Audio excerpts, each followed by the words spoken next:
Diasco Foot, le miroir du football de la diaspora congolaise.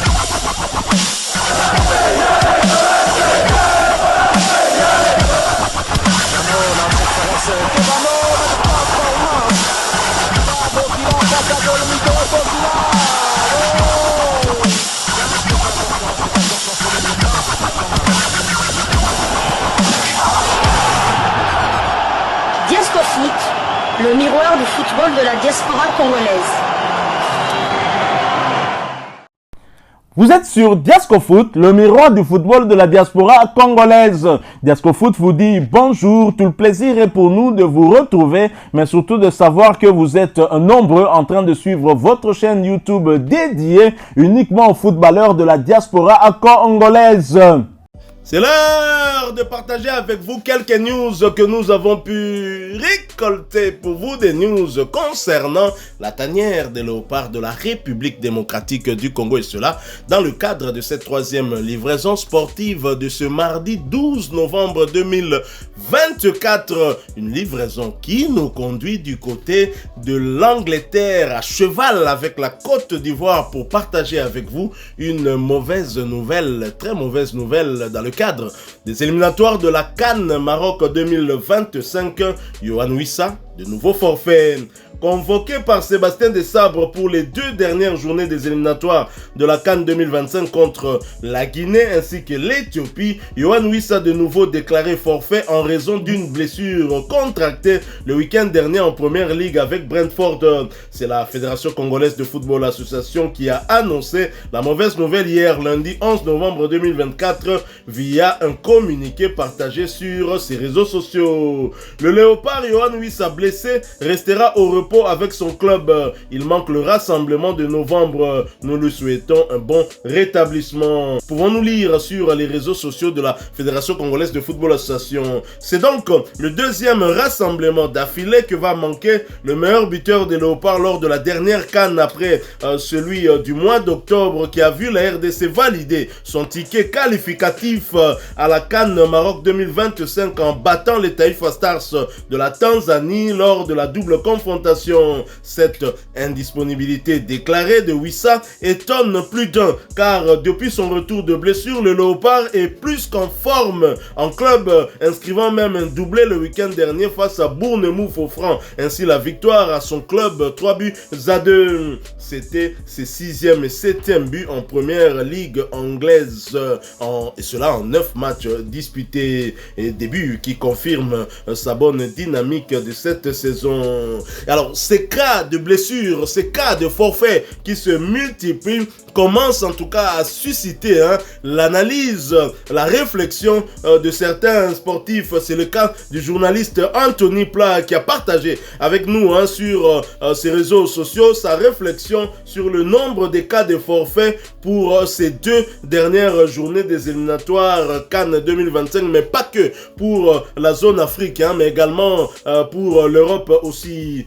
Il dit ceci: le nombre de joueurs blessés, ménagés, absents et forfaits pour leur match en sélection est hallucinant et effrayant. Je n'ai jamais vu cela. J'essaie de calculer et de faire un point, mais c'est général. En Afrique, en Europe aussi, on en a des dizaines et les annonces ne cessent de tomber. Très cher confrère, Yohan Wissa de nouveau blessé, alors qu'on a parlé de lui à peine quelques 2 jours après ce doublé, deuxième doublé je pense depuis son retour de blessure. Yohan Wissa qui est revenu très en forme. On n'a pas vu jusqu'à la fin du match à quel moment il se serait blessé, mais là on est surpris que la Fédération Congolaise de Football Association nous annonce que Yohan Wissa est blessé. Alors Yohan Wissa, puisqu'il ne viendra pas pour ce 3e rassemblement dans le cadre de ces éliminatoires de la CAN Maroc 2025, ça fera qu'il n'aura participé finalement qu'à 2 matchs avec les léopards, le match des 2 premières journées face à la Guinée à Kinshasa,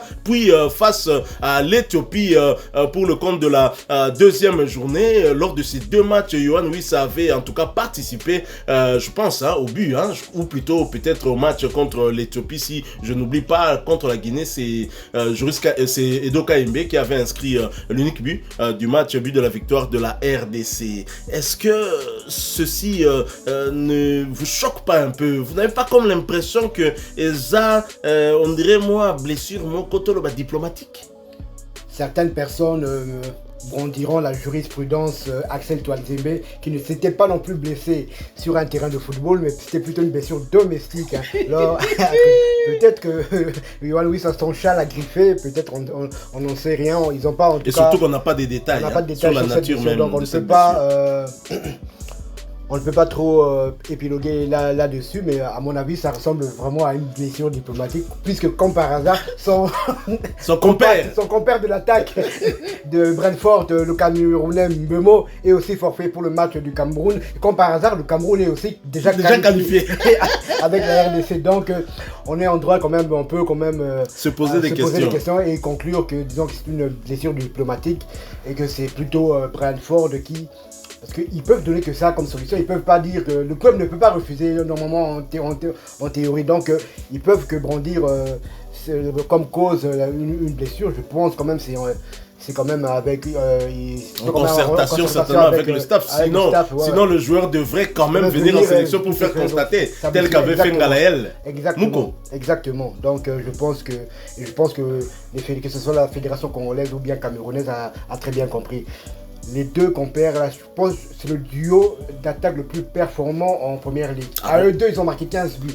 Je ne parle même pas des assists et tout ça. Qui dit que plus ils marquent, plus leur valeur marchande va augmenter. Donc je peux, à la limite, si je me mets à la place de l'entraîneur ou bien le staff dirigeant du club de Brentford, je peux comprendre quand même cette réticence d'aller loin, faire plus de 8000 km avec le terrain, le terrain Afrique et ça là. On va jouer contre une équipe qui, c'est vrai que nous, c'est pas quasiment un match amical, mais pas pour la Guinée. Les Guinéens vont jouer ce match-là à fond. On ne sait pas comment ils vont mettre le pied, hein. Ils vont mettre le pied. Je me rappelle aussi que la carrière de Luinda va commencer à balbutier après le match en Gambie. Contre la Gambie, il a perdu sa place et... Jusqu'aujourd'hui, il n'a pas récupéré. Et c'est pour la nation. Et ça, c'est le cas de rappeler aussi. Pourquoi pas même d'en appeler au chef de l'État, Félix-Antoine Tshisekedi, de regarder le cas Luinda. C'est vrai. Luinda, ma carrière n'a basculé en Gambie. C'est vrai que Tolobango Mingite, c'est un joueur qu'on critique beaucoup par rapport à Yabe Telinaye, mais il s'était montré patriote depuis Azoka Chok na Gambie, Tilelo. Donc Mboka fait ça là quand même quelque chose. Hein? Donc c'est pas un problème de la République démocratique du Congo. Il faut savoir avec l'accumulation des matchs, il faut vraiment commencer à peut-être trouver quelques superfuges. On a vu du côté de Barcelone, Lewandowski et Lamine Yamal sont forfaits. Mais comme par hasard, dès que la trêve sera finie, ils reviennent. Tous ces joueurs vont revenir. Donc c'est pas vraiment on a compris. Au Ghana là, il y a 7 joueurs qui sont blessés carrément, qui sont blessés, dont 7 joueurs plus un qui a renoncé pour problème personnel, un peu comme à la Silas Katomba.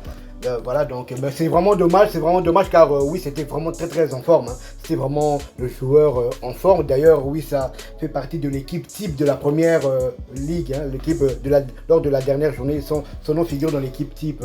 C'est-à-dire sa dernière prestation. Moi, j'aurais aimé le voir en sélection, le voir par exemple dans la configuration du club. C'est-à-dire jouer soit positionné comme 9 ou 9,5. Soit 9,5, tout à fait.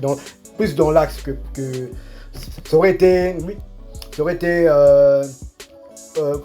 Sébastien Desabre avait le loisir de modifier un peu son système de jeu, voir d'autres combinaisons, mais c'est dommage que notre meilleur joueur ne sera pas là. Mais personnellement, je le dis encore une fois, si c'est une blessure diplomatique, je la comprends tout à fait.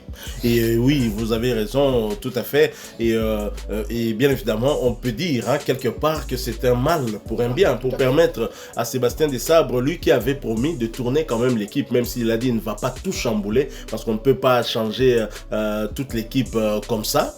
Sur des matchs quand même importants, surtout pour la Guinée, mais c'est aussi important pour la Tanzanie. La République démocratique du Congo doit être au niveau, répondre présent, parce qu'on ne peut pas faciliter la tâche à l'une ou l'autre équipe, bien évidemment. Mais ça permettra peut-être à Sébastien Desabre de privilégier certains autres joueurs en leur permettant soit de débuter comme titulaire. Je pense à un joueur comme Nathanaël Mboukou, William Balikwisha, pourquoi pas, on pourrait voir d'autres combinaisons. En tout cas, moi je suis très curieux de voir quelle combinaison pourra nous pondre Sébastien Desabre. D'ailleurs, un de nos abonnés nous avait surpris en nous proposant son 11 de départ pour le prochain match. Je reprends cela après vous. Tout à fait. Donc, mais jusque-là, Yohan Wissa n'a pas été remplacé. Donc, je suppose que ça ne va pas se faire, car pour Axel Twanzembe et pour Gaël Kakuta, c'était dans la dès qu'ils avaient annoncé qu'il problème médical, tout ça, ils avaient annoncé Illico Presto. Mais là, juste pour Yohan Wissa, apparemment on va rester à 25. Donc, bon, ce n'est pas plus mal parce qu'on a quand même des joueurs. Il y a Meshak, il y a Nathanaël Mboukou, il y a Théo Bongona et Silas Katompa qui peuvent suppléer. Oublier qu'on s'est qualifié aussi sans Yohan Wissa. C'est vrai, il a quand même participé à 50% des matchs qui ont permis la qualification et c'était aussi 2 victoires quand même. Alors je l'ai dit, il y a un de nos amis qui nous suit sur Diasco Foot qui a proposé son 11. Je l'ai trouvé quand même intéressant. On n'en est pas encore là, c'est vrai, pour jouer face à la Guinée, mais pour que je n'oublie pas son commentaire, il s'agit de Matumona Bibaki. Matumona Bibaki qui propose ce classement pour affronter la Guinée comme gardien, Timothy Fayulu, comme à latéral droit, à Peter Kioso, latéral gauche, Joris Kayembe, et dans l'axe central, il propose Batumbisika et Chancel Mbemba. Et comme milieu de terrain, il propose Noah Sadiki, Samuel Moutousami, ainsi que Ngalael Moukaou. Il propose en attaque, donc là peut-être on va jouer dans le système de 4-3-3, Simon Banza en pointe, William Balikwisha et Silas Katompa sur les côtés. Donc voilà ce que notre ami Matumona Bibaki propose. Je trouve cette équipe aussi très intéressante. C'est vrai qu'au sein de cette équipe, il n'y aura pas trop de changements et une équipe très offensive. Et là, ce sera peut-être mal parti pour nos amis guinéens parce que, ou bien attention, peut-être qu'on va se faire surprendre aussi en contre. Mais je ne pense pas que les Guinéens vont nous laisser le ballon. Comme à notre habitude, on va leur laisser le ballon et continuer à procéder par des contre-attaques et bien évidemment les mettre en danger sur ces phases d'attaque. Donc je pense que cet ami a tout à fait raison. Moi je verrais bien Fayulu aussi titularisé pour ce match contre la Guinée pour le mettre aussi un peu en confiance. N'oublions pas que c'est le gardien congolais qui a le plus de temps de jeu cette saison, comme cela a été le cas la saison dernière bien évidemment. On y reviendra, très cher ami Matumona Bibaki. On ne met pas la charrue avant le bœuf. Wagimo pressé. Biso peut tromper seulement 11 de départ Nabiso. Chacun pourra donner. Ensuite on reviendra sur votre 11 de départ. J'espère ne pas l'oublier. En tout cas, on y reviendra pour essayer de faire notre analyse. Mais en tous les cas, on doit signaler qu'il s'agit quand même du 2e forfait depuis l'annonce de cette liste de 26 convoqués de Sébastien Desabre après Gaël Kakuta. Yohan Wissa, il s'agit de 2 cadres dans la tanière. Donc, à chaque rassemblement, il y a toujours finalement des forfaits. On espère en tout cas que ce seront les derniers. Voilà, nous sommes arrivés à la fin de cette 3e livraison sportive de ce mardi 12 novembre 2024. Si vous l'avez aimé, laissez-nous un maximum de j'aime. Merci de partager avec nous en commentaire votre point de vue. Abonnez-vous sur cette chaîne Diasco Foot parce que nous sommes le miroir du football de la diaspora congolaise. N'oubliez pas d'activer la petite cloche de notification histoire de ne plus rien manquer des prochains sujets que nous allons vous proposer. Encore une fois, merci à vous avec espoir de vous retrouver bientôt dans un autre sujet d'actualité. En attendant, portez-vous bien. Diasco Foot, je vous dis au revoir.